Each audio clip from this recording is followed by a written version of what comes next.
وزیر صاحب ډیره زیاته مننه چې موږ ته مو خپل وخت راکړ. ولسمشر ویلي و چې د یو شمېر طالب بندیان به خوشي کیږي او ورځ یې ورته ټاکلې وه خو خوشي نه شول. داسې ولې؟ د زندانونو پروسه روانه ده، درېدلې نه ده او په مناسب وخت کې به دا کار کیږي. اما ولسمشر فرمان صدر کړی او په فرمان کې اته ورځ هم ټاکلې وه، نو ولې په هغه ورځ یو شمېر طالب بندیان خوشي نه سول؟ او بل دا خبرې هم کړې وه چې 1500 طالب بندیان به د ښه نیت لپاره چې د افغان حکومت لخوا نه خپل ښه نیت وښیي هغه به ازادوي او دا به پړاو په پړاو کیږي، خو هېڅ اته دا پړاو پیل سوی نه دی. خبره په څه کې ده؟ پړاو پیل سوی دی، د رئیس جمهور د فرمان سره هر څه پیل سوي دي، دې خواته هر څه پیل سوي دي او روان دي او دا چې معین تاریخ یې پکښې ټاکلی دی دا د رئیس جمهور اراده یې ښوله چې په کلکه غواړي چې دا کار وکړي، خو مقابل لوری هم باید ځینې قدمونه دي چې هغه واخلي او دا پروسه د دې خوا روانه د دې خوا نه نو څنګه روانه ده؟ ورځ ورته ټاکل سوې هغه هم په فرمان کې، خو په هغه ورځ بیا بندیان خوشي نه شول. دا یوه اوږده پروسه د ورځې به څه ستونزې دي پکې؟ ستونزې هغه شیان دي چې تاسو یې په رسنیو کې اورئ او د تاوتریخوالي د کچې پورته تګ یو د ستونزو څخه دی چې باید دا کښته راوړل سي او پورته یې ونه وړل سي. نو ولې هغه اجرایي کارونه چې دي هغه موږ روان یو، خپل کارونه کوو، موږ ورته تیار یو. یعنې دا چې د طالبانو لخوا د تاوتریخوالي کچه پورته سوې ده همدې لپاره تاسو د طالب بندیانو د خوشي کېدو پروسه مو لیک ټاکنې کړې ده، یعنې خبره ټوله د همدغه په تاوتریخوالي د کمښت باندې ده. تاسو غواړئ چې تاوتریخوالی کم سي؟ تاوتریخوالی کمېده یو ضروري شی دی، اقلا پورته دې نه وړي، دغه حد نه چې وو د هغه څخه دې پورته نه وړي. دا د افغانستان د ولس غوښتنه ده او د افغانستان دولت د ولس نمایندګي کوي او د هغو په غوښتنو باندې به خامخا ټینګار کوي. ولې پروسه موږ درولې نه ده او پروسه روانه ده، ولې مقابل لوری باید خپل نیت او اراده وښیي. څه وخت هغه بندیان خوشي کوئ؟ موږ پروسه هر ګړی شروع کولی. څه ته منتظر یاستئ؟ منتظر نه یو. خبره دا ده چې ورسره باید نور اقدامات وسي، چې ورسره خبرې شروع سي او طالبان اقلا دې ته خپل نیت وښیي، خپل اراده وښیي چې د دې پروسې سره ملتیا کوي. او که دوی داسې ښیي چې د سولې پروسه ورته مهمه نه ده، یوازې زندانیان غواړي چې آزاد سي، هغه بیا یو جلا خبره. تاسو څه فکر کوئ؟ یعنې طالبان دغه پروسې ته ژمن نه دي؟ زما هیله دا ده چې دوی د ژمن دي، ولې چې وعدې یې کړي ده، کاغذونه امضا کړي دي. زما فهم او زما هیله دا ده چې دوی د باید ژمن وي. طالبان وایي چې کله چې د طالبانو او امریکا ترمنځ هوکړه کېده هلته امریکا په هغه هوکړه کې ورسره ژمنه کړې ده چې د بین الافغاني خبرو د پیل لپاره د 15,000 طالب بندیانو د خوشي کېدو لپاره به لاره حسانوي، لاره به جوړوي. یعنې طالبان همیشه د امریکا خبره کوي چې امریکا ما سره ژمنه کړې. ګوره تاسو چاته وایي چې زه په دې کار کې در سره مرسته کوم، دا ژمنه ده که نه ده؟ هغه سند دا چا په اختیار کې دی، لیدلی سو هغه کلمات هر څوک تعبیرولی سي، شاید دوی به تعبیر متفاوت کړي، ولی دا پکښې لیکلي دي چې هر قدم مشروط دی په یو کار پورې چې دوی وکړي. او دا چې دوی وایي چې موږ تسهیلوو یا په دې کې برخه اخلو یا پشتیباني کوو د دې پروسې، دا هغه تعهد نه ښیي چې زه یې کوم. دوی وایي چې موږ مرسته کوو د دې پروسې سره چې دا کار ترسره سي او دا کار د افغانستان دولت مربوط دی او اوس باید هغه قدمونه واخیستل سي او دوی باید دا خپل اراده او خپل توان وښیي چې تاوتریخوالی کښته راوړلی سي، سولې ته خواته قدمونه اخیستلی سي او کوي دا کار. اما دلته د طالبانو دلیل او یا هم استدلال دا دی چې ما سره امریکا هوکړه کړې ده او امریکا ویلي دي چې د بین الافغاني خبرو د پیل لپاره به دا 15,000 طالب بندیان خوشي کیږي. تاسې څه وایي؟ زه وایم چې 15,000 نه ټول بندیان به خوشي سي. د یو پروسې د یو کامیابې د سولې د یو کامیابې پروسې په نتیجه کې باید ټول زندانیان خوشي سي. ولې یوازې 15,000؟ خو راځئ چې پروسه مخته یوسو، نتیجه یې همغه ده. که څوک دا پروسه ټکنۍ کوي د هر شي د درېدو مسؤلیت د هغو په غاړه دی. موږ خپل د خوا څخه هم اقدامات کړي دي، هم په کاغذ باندې مو لیکلي دي، هم اجراات مو شروع کړي دي، تیار یو، ولې دوی دې هم دا پروسه نه دروي. که چیرې امریکا له تاسو نه وغواړي بیا څه کوئ؟ امریکا سره موږ خبرې کوو.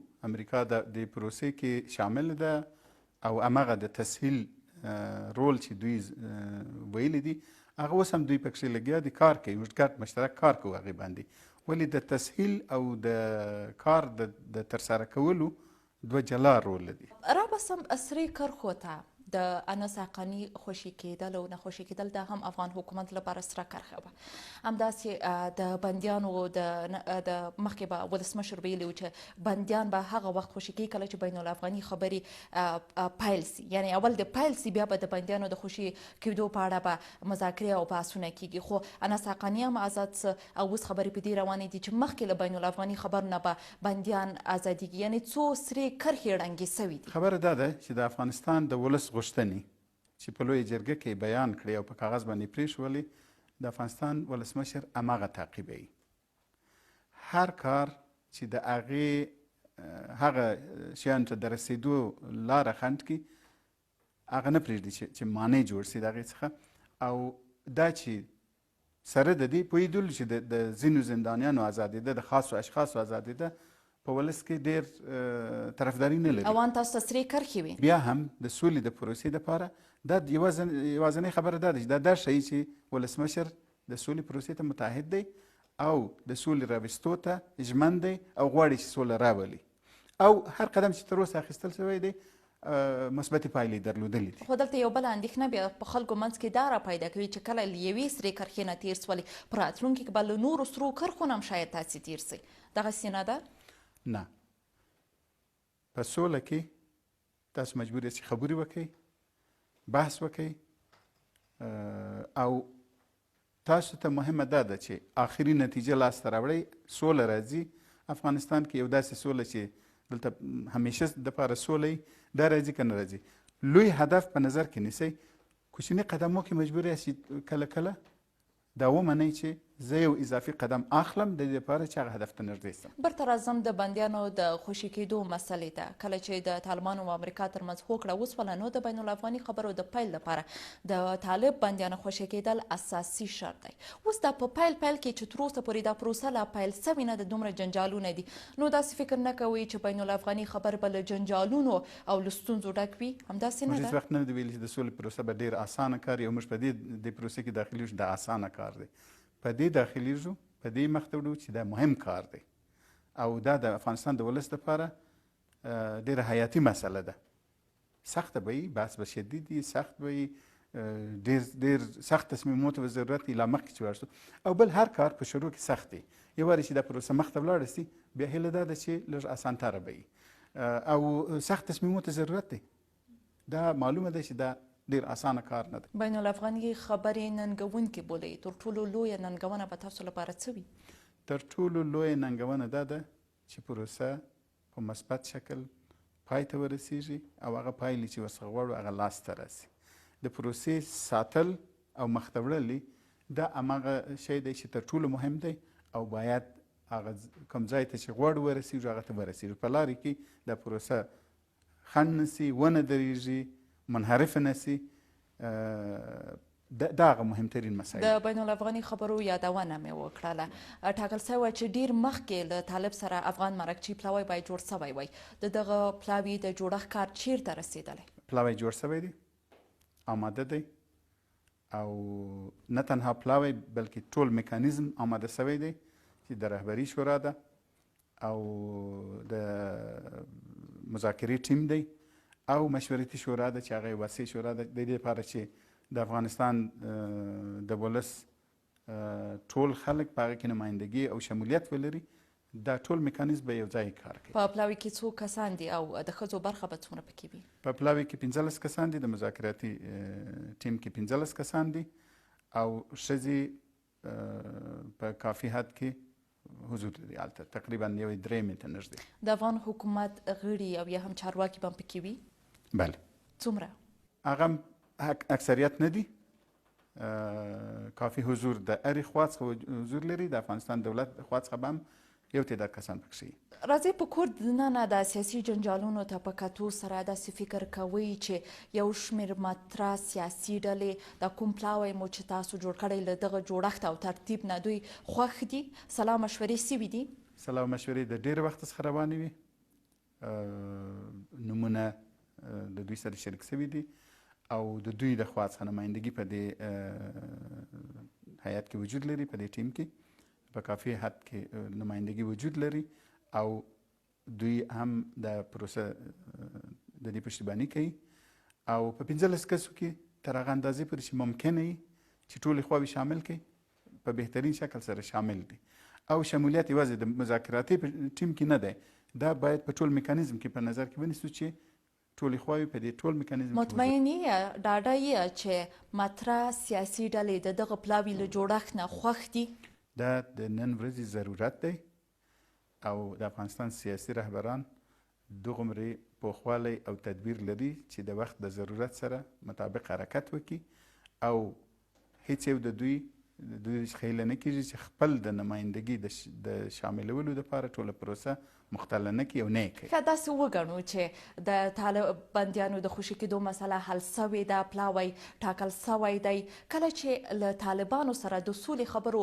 میز ته کینئ په څه به اول بحث کوئ هغه لومړنی بحث به مو څه وي اجنډا باندې به تر مخه د هیئت د راتلو تر مخه به رهبري اجنډا ټاکي او هغه اجنډا مطابق به دوی ته هدایت ورکول کېږي چې تاسو چې په اول دور کې یا په اوله ناسته کې په کومو موضوعاتو به خبرې کوئ او تر کومه حده پورې صلاحیت لري چې په هغې باندې خبره د اجنډا سواله اجنډا مو ورته ټاکلې ده چمتو سوې ده بلې اجنډا موضوعات لیست سوي دي ولې باید د هغې منظوري د رهبري د خوا څخه وسي کولی سي وایي چې په دې کې کوم موضوعات دي هغه موضوعات چې تاسو بار بار اورېدلي دي ضرورت دی د یو سولې په پروسې کې کوم ضروري شیان چې دي هغه پکښې شامل دي بیا هم زه د مثال په طور یو شی وایم مثلا اوربند موضوع ده دا یو شی دی چې باید بحث ورباندې وسي ولی بیا هم دا ټول د رهبري په منظوري پورې اړه لري او تر هغه وروسته به هغه لیست نهایي کله چې د امریکا او طالبانو ترمنځ هوکړه وسوله نو زلمی خلیلزاد ډېر هیلهمند دی که چیرې بین الافغاني خبرې پیل سي نو په راتلونکو 3 میاشتو کې دې ته هیلهمندي ښیي چې دغه پروسه یوې پایلې ته ورسیږي تاسو ورته څه فکر کوئ زه په یو مشخص تعداد د ورځو یا په دې باندې خبره نه کوم د سولې پروسې کله کله اوږدېږي کله ژرتره کېږي هیله او کوشش مو دا دی چې څومره ژر کېدلی شي دا پای ته ورسېږي ولې هماغه پروسه چې دوی شروع کړې وي نیم کال وخت یې واخیستی دا سړی نسي ویلی چې دا سبا به پای ته رسېږي ولې څه چې ویلی څو چې زموږ د خوا څخه تیار یو چې دا پروسې کې شامل سو په قوي نیت په قوي اراده او پوره توان یې لرو چې شاته مخته تاسو همدغه بین الافغاني خبرو پیل ته څومره خوشبین او هیلهمند یې زه تر واقعبین یم پوهېږم چې مشکلات شته سخت موضوعات دي مسایل زیات دي پروسه ډېره حساسه ده خطرونه ورته موجود دي ولې په عین حال کې خوشبینه یم چې دا کار کېدلی سي ولې چې افغانان ټول دې ټکي ته راغلي دي چې نور د وینې تویېده بس دي